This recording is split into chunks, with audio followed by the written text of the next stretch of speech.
आज महंगाई को लेकर पूरे छत्तीसगढ़ में प्रदेश कांग्रेस कमेटी विरोध प्रदर्शन कर रही है ताकि आम जनता के पक्ष में एक गरीब मध्यम परिवार कर्मचारी परिवार पूरी तरह से टूट चुका है कि ये सरकार की नाकामी को लेकर जब लगातार केंद्र में भारतीय जनता पार्टी की सरकार 10 साल सत्ता में काबिज है, उसके बावजूद भी महंगाई नहीं रोक पाई है। महंगाई पहले की तुलना में 4 गुना बढ़ चुकी है और महंगाई के नाम से सत्ता हासिल करने वाली सरकार 100 दिन में हम महंगाई कम करेंगे पूरी तरह से फेल हो चुकी है और महंगाई के नाम से कोई चर्चा करने को तैयार नहीं। प्रधानमंत्री महंगाई के नाम से बोलने को तैयार नहीं है। मतलब सोच लीजिए देश की हालात किस ओर जा रहा है।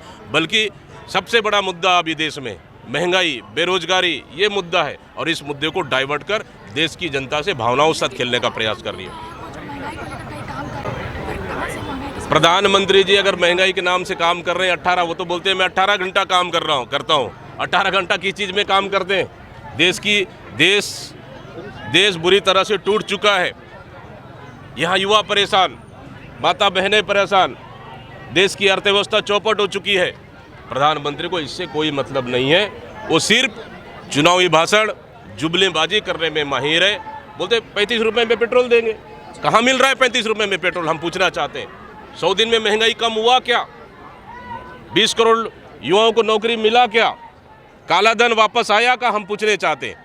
लेकिन इन सब से उनको कोई मतलब नहीं है। उनको सिर्फ अपने चंद उद्योगपतियों को लाभ फायदा पहुंचाने पूरी देश की अर्थव्यवस्था को उन्होंने चौपट कर दिया। लोकसभा में चुनाव में नीति केंद्र और राज्य की नीति स्पष्ट नहीं है। शांत बस्तर भारतीय जनता पार्टी के राज में अशांत हो गया। ये घटना होती तो ये पहले कहते थे कि टारगेट किलिंग है। आज भारतीय जनता पार्टी के नेता की हत्या होती है। तो हम पूछना चाह रहे हैं भारतीय जनता पार्टी और इस सरकार से, ये कौन सा किलिंग है? ये कौन सा किलिंग है? इसको आप कौन सा किलिंग कहेंगे आपकी भाषा में? इसलिए मैं कहता हूँ कि भारतीय जनता पार्टी पूरी तरह से छत्तीसगढ़ में सरकार चलाने और गरीब जनता को सुरक्षित करने के लिए पूरी तरह से नाकाम और फेल हो चुकी है। एक तरफ हिडमा के गांव में चौकी बनाने की बात कही जा रही है, दूसरी तरफ इस प्रकार की घटनाएं हो रही हैं। तो घटनाएं क्यों हो रही है?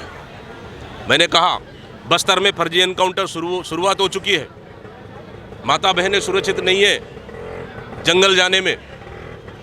और तो और फिर फर्जी नक्सली के नाम से आदिवासियों को जेल भेजने का काम हो रहा है, एनकाउंटर किया जा रहा है। इस सरकार में बस्तर सुरक्षित नहीं है, यहाँ के आदिवासी सुरक्षित नहीं है। ठीक है। For more news updates, do subscribe, like, share and comment. Clipper 28